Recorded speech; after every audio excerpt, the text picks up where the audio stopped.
Pertama, kita harus tahu dahulu apa itu darah tinggi.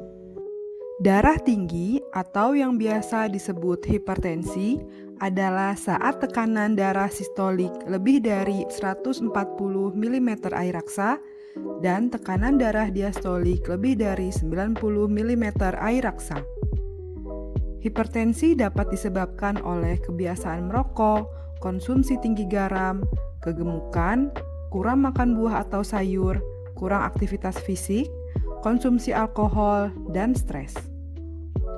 Apa saja yang dirasa saat seseorang mengalami hipertensi, yaitu sakit kepala, penglihatan kabur, telinga berdenging, leher terasa tegang, jantung berdebar, dan mudah lelah. Hipertensi juga biasa disebut sebagai silent killer atau pembunuh diam-diam karena banyak penderita hipertensi namun tidak memiliki gejala.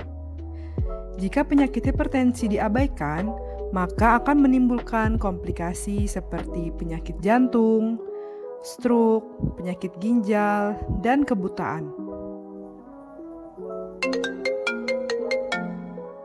Halo, selamat siang dok. Halo, selamat siang juga Bapak. Bagaimana? Ada yang bisa saya bantu, Pak? Begini dok, saya mau konsultasi kesehatan karena sejak seminggu belakangan saya sering buang air kecil dan selalu merasa haus dok. Oh, begitu, Pak. Sebelumnya, Bapak punya riwayat penyakit apa, Pak? Saya memang punya riwayat kencing manis dok, namun obatnya tidak saya minum secara rutin. Nah, seharusnya Bapak minum obat secara rutin, Pak. Karena gejala yang Bapak alami bisa diakibatkan oleh kencing manis atau biasa disebut dengan diabetes mellitus, Pak. Oh begitu ya, diabetes mellitus itu apa ya dok? Baik, saya jelaskan dahulu ya, Pak, apa itu diabetes mellitus. Diabetes mellitus atau kencing manis adalah gangguan metabolik yang ditandai dengan kadar gula darah yang melebihi batas normal. Faktor risiko yang menyebabkan diabetes mellitus adalah kegemukan, dislipidemia, hipertensi, kurang aktivitas fisik, riwayat penyakit jantung, dan konsumsi makanan tinggi kadar gula.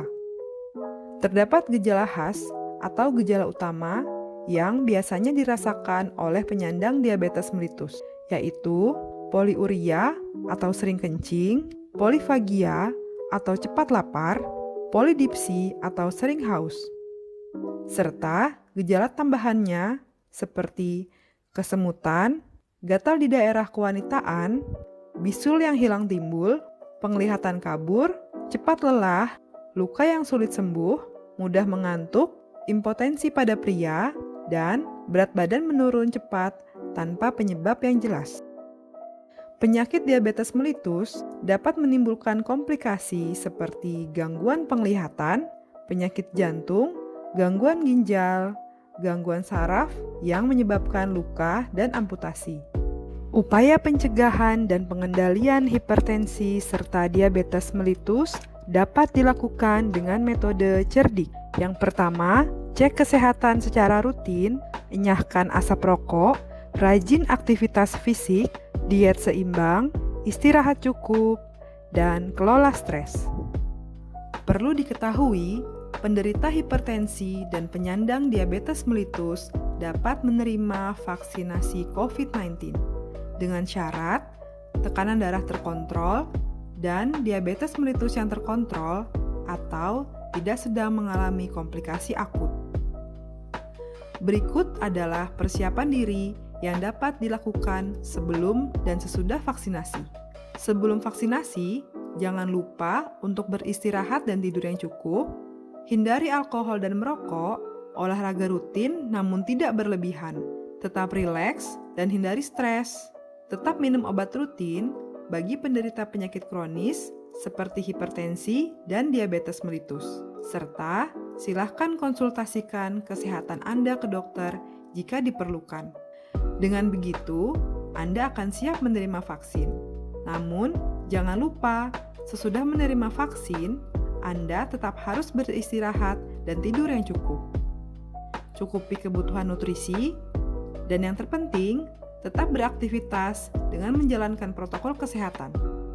Nah, sekarang sudah paham kan apa itu hipertensi dan diabetes melitus? Saya ingatkan lagi, bagi penderita hipertensi dan penyandang diabetes melitus, ayo segera divaksin dan tetap menjalankan protokol kesehatan. Salam sehat!